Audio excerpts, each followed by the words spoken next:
So this right here is a video by, we're gonna watch quite a few videos here by the way. It's basically 4 videos showing you how mage boosting is working at the moment in both the TBC anniversary, late public test realm, like actually trying it out in TBC, and in the PTR, not PTR, in the pre-patch as well.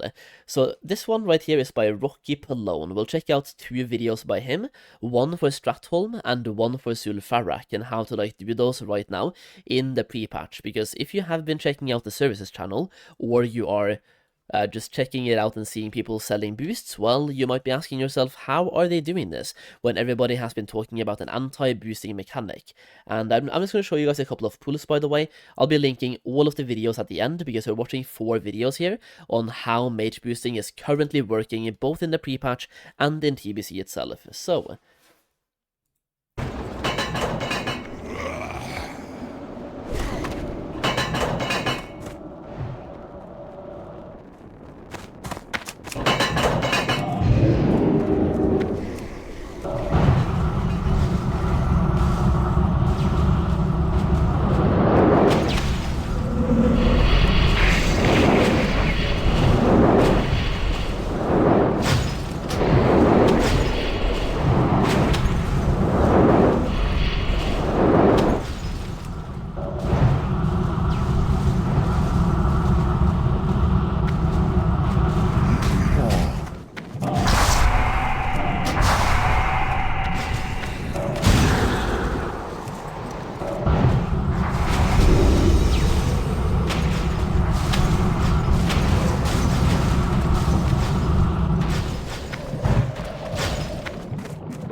So that right there was the first pull, by the way. And as you can see, these 2 people, they are level 60, so you can also see how much experience they are getting here from doing this, which honestly is quite a good experience, can I say, for being level 60 and being 2 people. My cat is going absolutely crazy in the background right now, and I don't really know why. I think he's having a time. He is absolutely having a time. But basically what you can see here is that the way they're doing this is the usual 2 mage pull, but there is like an anti-boosting mechanic in play.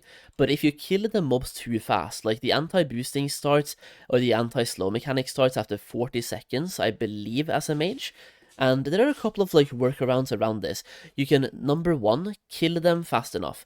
Number 2, the water elemental. You use that to freeze them, because they are only anti-slow, not anti-freeze. So if they become anti-slowable, you can still freeze them, and by having 2 mages, you will have 2 water elementals, you can pop that. You also can rotate Frost Nova between the 2 mages as well.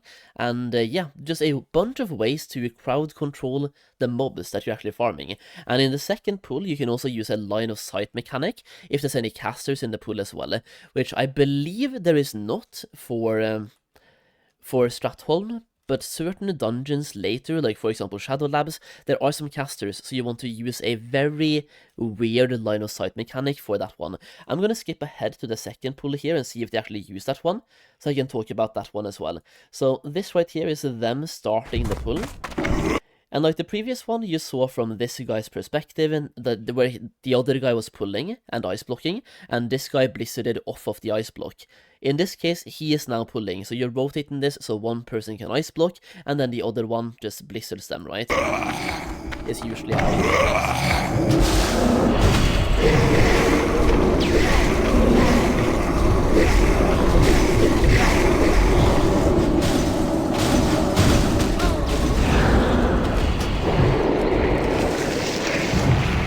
Yeah, so over here, what this guy could have done, by the way, if there are any casters in the pool, or you just want to play it really safe, is you can pull the mobs more to the right, and then you can use this wall as a line of sight, and just angle your blizzard so you don't get hit by any of the casters, as an example. But this is basically the pull. There's nothing more than this. You just go in as a mage, and you pull everything you can. I believe in this case, he could have pulled way more, by the way, but it's just showing roughly how it works. But you can pull way more as the person doing the pull as well. You can, for example, he could have just rank 1 blizzarded these mobs, and then blinked over to the left and pulled way more, and then ice blocked. He didn't need to just like run into the mobs to pull them that way. You can use wand, you can use rank 1 blizzard, rank 1 fire blast, you name it. right? The objective here is just to pull as many mobs as you can in one singular pull, because you're 2 mages, you're gonna kill them anyway.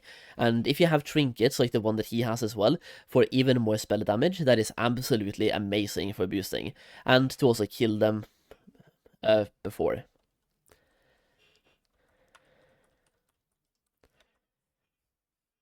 You also have this one that I want to show you, same person. Once again, I'll be linking all of these, by the way, so you can check out each individual video. I'm not going to be showing you the entire thing, because, well, the pools are the same. I'm showing you like 1 or 2 pools of each, just to give you an example of how it works. This video is directly from the Prepatch, by the way. WoW TBC Prepatch Anniversary Solo Mage CF Graveyard, 50 to 60 gold per hour, 8 minutes per run. So basically going back and doing sulfuric farming, and you're doing it the old school way. So anybody who's done Cone of Cold kiting in sulfuric, it's that, but now in the Prepatch. So like, yeah, if you've been a mage before, you probably have seen this, but we're gonna see it anyway.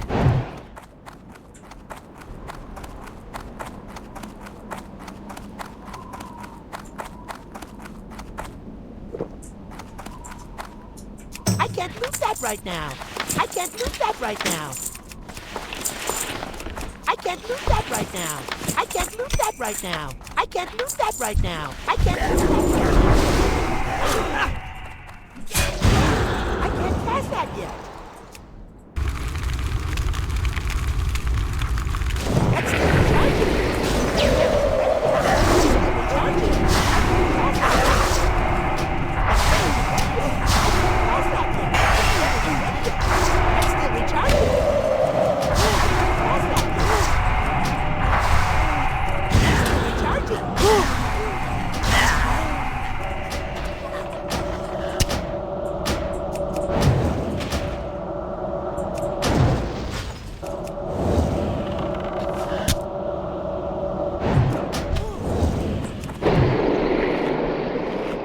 So that right there is basically the entire thing, by the way. Once again, you can see that you just have to kill them fast enough, and that's all you have to worry about. If you kill them fast enough, nothing is really going to bother you here. They don't even become anti-slowable, but if they do, you can still just use Frost Nova and Cone of Cold and Arcane Explosion kiting. If you have a somewhat decently geared level 60 mage, this is absolutely easy, and to be fair, you don't even need to have that much gear anyway. I mean, back in Classic WoW the first time, before people found out about the whole ledge kiting mechanic, I did this on my mage. This is how I farmed sulfuric for like 20 hours or something on my mage to get my epic mount, and back then I had like no gear on my mage at all. It still worked out completely fine, and people even did this to level up as well. So you can do this while you're leveling as a mage and make a bunch of gold doing this while leveling as a mage. So yeah, honestly, just go back to Cone of Cold kiting, because they've fixed the whole ledge mechanic now and put in anti-blizzarding mechanics, right? Which makes that harder to do, and this is the way to solo farm efficiently, especially in sulfuric. People not turning off error speech, man. So funny to hear the gnome voice, yeah. Just a basic audio here. This one though, this guy actually speaks as well while showing the things. So this is how you can apply the same thing we just saw in Strasholme, but in TBC itself. If you're playing 2 mages, if you have 2 accounts, or if you're playing a mage and you have a mage friend, this is how you can apply the same strategy that we just saw in Strasholme in something like Shadow Labs. Once again, if you have been a mage in the past and you know how Shadow Labs works, you don't have to worry about this. And how am I not subscribed yet, by the way? Ledrin, absolutely subscribing and liking. How? There's no way. Alright, either way. Yo, welcome back to another video. We are in Shadow Labyrinth, this time with 2 mages only, but our gear is outrageous. Our gear is crazy good. If I go here now, would that be good? Yeah. The only thing that could really make this boost much better would be having the tower buff, the 5% damage from the tower buff. These are the talents. I will say also we have the consumables, oil, flask. I will say though that this is very gear dependent. But I'm just here to showcase you that it is in fact possible. So what you want to do is you want to obviously reset, and then you want to go in, and you need to start the pull as soon as you get in, because then the patrols will be good. So you go in position, and that the first position is going to be here in front of the torch. Then you want to use ice barrier. This is the first patrol. The second patrol goes over there. Want to pull this. This will chain over to this. And then you block here. Want to use your pet here, use cooldowns. Get out, Nova. Cooldowns here as well. The next one should come here. So you want to angle your blizzards a bit to the left if possible. When the immunity to the slows kick in, you want to use your one pet Nova. Should kick in any second now. It's kicked in now. So now you want a Nova. And now you need to finish. I will say that this pull sometimes is very, very tricky if you get a lot of acolytes. Like a lot of acolytes. But this time it went okay. Now you want to save one pet, and then you want to position yourself like here-ish, mana up. The next pull here is going to be these and these two. You don't want to pull this one when the dog is close to the... So once again, you can see here is the same exact strategy as the Strasholme one, but in Shadow Labs, and once again, you are just using one mage. Well, if you have 2 accounts, you can do it by yourself. If you have a friend, you just like talk on Discord, and you find out who pulls and when to like ice block, and when you pop a blizzard to get your friend out of the ice block. And the way this works is, once again, they will at some point become immune to slows, but you can still freeze them.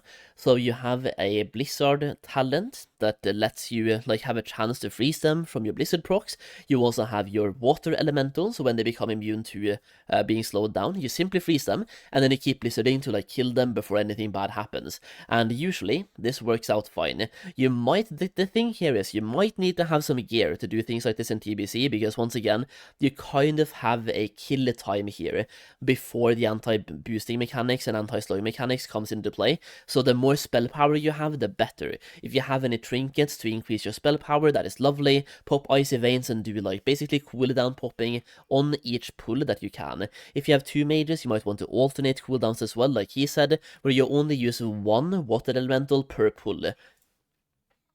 I want to see the second pull as well though, so I'm skipping ahead a little bit here to the second one. Go like this. Wait for them to stack. Use your one. And this right here is where you can use line of sight, by the way, like he's doing right now. Pet. And go, and then Nova.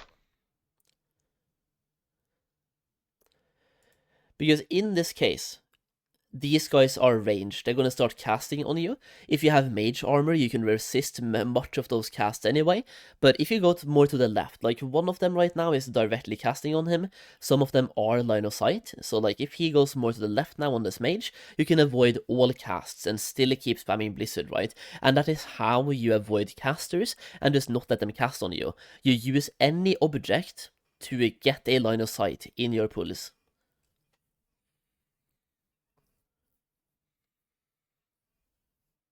Now you want to wait with your pet Nova until you see the immunity kick in. Should be soon, should be very soon.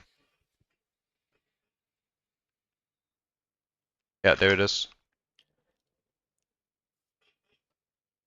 So as you can see here, they got the slow effect on them, like the anti-boost mechanic came into play, so they just ran straight to the blizzard, and then you pop your water elemental freeze to freeze them in place, because even though they are immune to slows, they can still be stunned, frozen, and disoriented, if that makes sense. We're going to talk more about that very soon, by the way.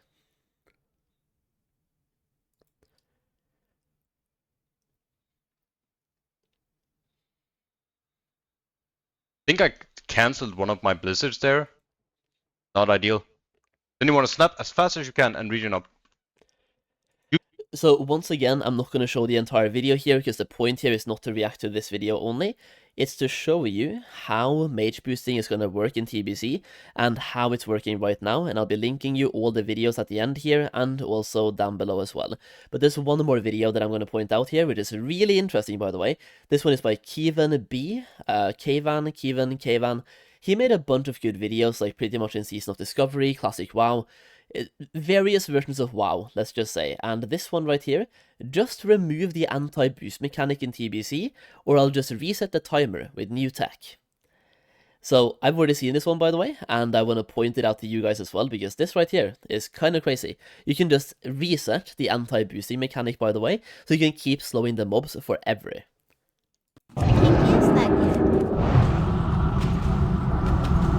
So as you can see here, the Blizzard is slowing the mobs as usual. I will go back to the bottom left there, by the way. Yeah, there we go.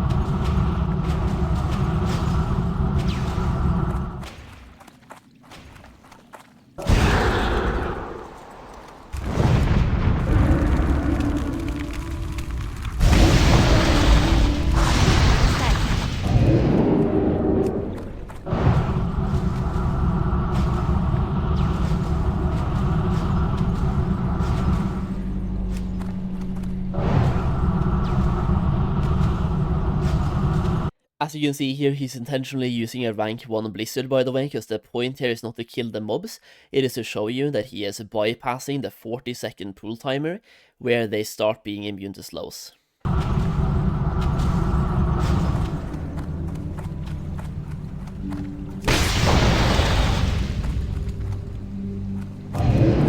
That's still recharging.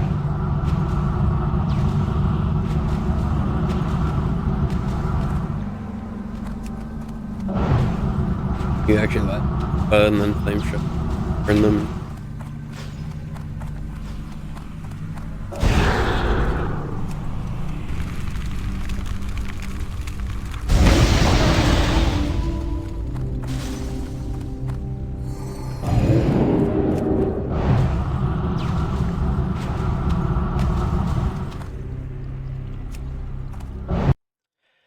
So basically, as you can see here, he's basically using Dragon's Breath, and using Dragon's Breath is simply resetting the timer.